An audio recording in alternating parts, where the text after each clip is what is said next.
Hello friends, welcome to my YouTube channel. तो आज हम बात करने वाले हैं स्टोन फ्लोरिंग के बारे में। यानी कि जब भी आप घरों में पत्थर की जो है फर्श डलवाते हैं तो सबसे पहले दिमाग में एक ही क्वेश्चन आता है कि हमें जो ये पत्थर के कातले हैं वो कितनी क्वांटिटी में पत्थर मंगवाने चाहिए। क्योंकि जो ये स्टोन फ्लोरिंग होती है उसमें मैसोनरी मज़दूर की और दूसरे मटेरियल जो सीमेंट बजरी आते हैं उनका खर्चा इतना नहीं होता है जितना कि पत्थर का होता है। यानी कि सबसे महंगी जो मटेरियल होता है वो होता है स्टोन। तो ये वेस्टेज ना हो और हमारा जो खर्चा हो वो इकोनॉमिकल हो, इसके लिए हमें जानना बहुत ज़्यादा ज़रूरी है कि हमें कितनी क्वांटिटी में स्टोन लगेगा। तो चलिए स्टार्ट करते हैं। तो ये जानने के लिए कि कितने स्टोन के पीस जो होते हैं वो हमारे मकान में लगेंगे, हम यहाँ पर दो केस लेके चल रहे हैं। तो सबसे पहला केस जो है ये हमने एक आपको ये जो इमेज में दिख रहा है ये रूम क्या इमेज है। इसमें जो स्टोन है वो छोटी साइज़ के लगे हुए हैं, यानी कि इनकी जो डायमेंशन है वो 2 फीट इंटू 1 फीट की डायमेंशन है। क्योंकि मार्केट में अलग अलग डायमेंशन के स्टोन के पीस जो होते हैं वो अवेलेबल होते हैं।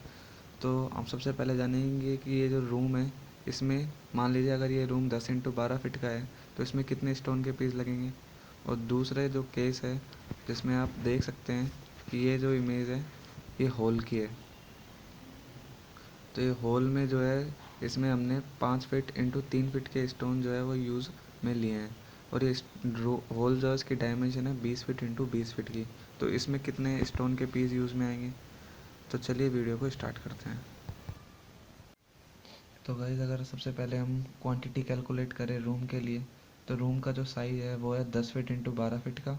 यानी कि इसकी जो लंबाई है रूम की वो तो है 10 फीट चौड़ा और 12 फीट लंबा। और जो हमने इसमें स्टोन यूज़ करे हैं उसकी डायमेंशन है 2 फीट इंटू 1 फीट। यानी कि जो स्टोन की लंबाई है वो तो है 2 फीट और उसकी चौड़ाई जो है वो है 1 फुट। क्योंकि हमें मार्केट में इसी फॉर्म के स्टोन जो है वो अवेलेबल हुए थे। मार्केट में जो डिफरेंट डिफरेंट साइज़ के स्टोन अवेलेबल होते हैं, तो आप अपनी सूटेबिलिटी के हिसाब से कोई भी स्टोन का साइज़ जो है वो चुन सकते हैं और उससे कैलकुलेट कर सकते हैं कि हमें कितने स्टोन पीस रिक्वायर्ड होंगे। तो इसके लिए एक सबसे पहले क्या करना होगा, हमें एरिया ऑफ रूम निकालना होगा। तो रूम का एरिया कैसे निकालते हैं, वो निकालते हैं सिंपली लंबाई को चौड़ाई से गुणा करके। यानी कि 10 को अगर 12 से गुणा कर देंगे तो रूम का एरिया निकल जाएगा। वो कितना हो जाएगा, 120 स्क्वायर फिट।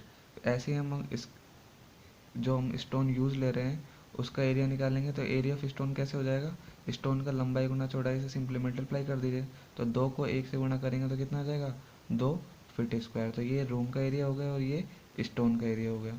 अब नेक्स्ट स्टेप में हमें क्या करना है, number of stone piece required. यानी कि जो हमें निकालना था कि हमें कितने स्टोन के पीस रिक्वायर्ड होंगे, उसके लिए क्या करना है, number of stone piece required के लिए एरिया ऑफ जो रूम है उसमें एरिया ऑफ स्टोन का सिंपली डिवाइड कर देना है। यानी कि 120 स्क्वायर फिट में 2 फीट स्क्वायर का हम भाग देंगे तो सिंपली हमारे पास कितने आ जाएंगे, 60 पीस।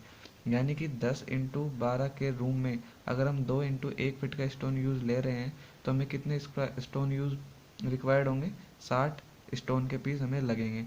लेकिन जो हम जैसे हम रियल लाइफ में करते हैं तो थोड़ा बहुत स्टोन जो होता है वो डैमेज भी हो जाता है। यानी कि जब उसको हम लगाते हैं तो कहीं पे किनारे विनारे के चक्कर में डैमेज हो जाता है उसके लगाने के चक्कर में। तो हम यहाँ पे 5 या फिर जो जितना छोटा साइज़ का स्टोन होगा उसमें हमें उतने ही ज़्यादा वेस्टेज की संभावना होगी, और जितना ज़्यादा बड़ा स्टोन होगा उसमें वेस्टेज की संभावना जो होगी उतनी कम होगी। क्योंकि उसको टूटने के बाद में सिर्फ रेस्ट पार्ट जो होगा वो बहुत ज़्यादा बड़ा होता है, तो वो आसानी से यूज़ में लिया जा सकता है। जबकि छोटा पीस अगर टूट जाता है तो उसमें जो बचा हुआ पार्ट होता है वो बहुत ज़्यादा छोटा हो जाता है, जिसके लिए वो जो होता है किनारों में यूज़ में लिया जा सकता है।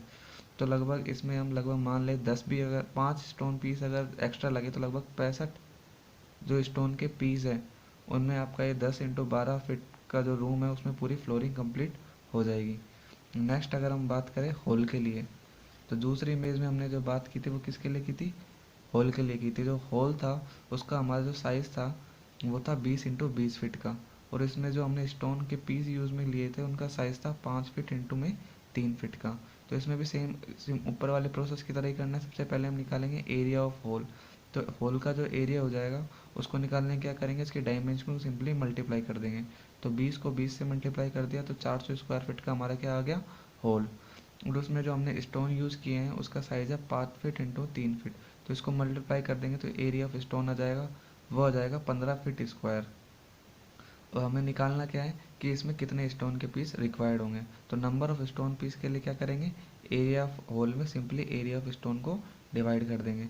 तो 400 में 15 को भाग देंगे तो फीट स्क्वायर से फीट स्क्वायर, और 15 को 4 से भाग देंगे तो आएगा 26.67 अप्रोक्स में, यानी कि 27 स्टोन के पीस इसमें रिक्वायर्ड होंगे अगर कोई भी वेस्टेज जो है वो नहीं हो। लेकिन अगर इसमें थोड़ी बहुत अगर हम वेस्टेज मान के चले तो, क्योंकि ये साइज़ जो है स्टोन का 5 फीट इंटू 3 फीट है, तो यानी कि एक स्टोन के पीस से या फिर दो स्टोन के पीस से सब कुछ जो है वो सूटेबल हो जाएगा। तो इसमें हम अप्रोक्स मान के चले तो 28 से 29 स्टोन के जो पीस होंगे उसमें आपके जो 20 इंटू 20 फुट का जो होल है उसमें कंप्लीट में पत्थर जो होंगे वो लग जाएंगे। तो आई होप गाइस आपको इस वीडियो के बाद पता लग गया होगा कि किसी भी होल में या फिर किसी भी रूम में अगर हमको पत्थर लगाने हैं तो इसमें कितने पत्थर लगेंगे, इसको कैसे कैलकुलेट किया जाता है। अगर आपको ये समझ में आ गया हो तो प्लीज़ वीडियो को लाइक करें और चैनल को सब्सक्राइब करें। Thanks for watching. Thank you.